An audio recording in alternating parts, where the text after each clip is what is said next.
قرآن شریف میں اللہ پاک نے ارشاد فرمایا ان مثل عیسیٰ عند اللہ کمثل آدم، سورہ آل عمران کی آیت نمبر 59۔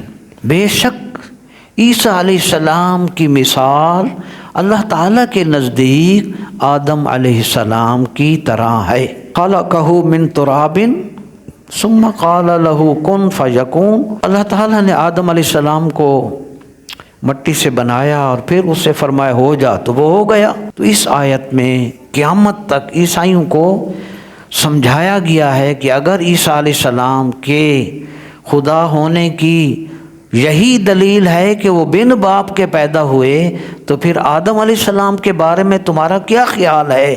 ان کا تو نہ کوئی باپ تھا نہ ماں تھی۔ جب تم ان کو انسان مانتے ہو تو پھر عیسیٰ علیہ السلام کو خدا کا بیٹا یا خدا کیوں مانتے ہو؟ یہ دلیل ہے اسلام کی سچائی کی، دین اسلام کی عظمت کی۔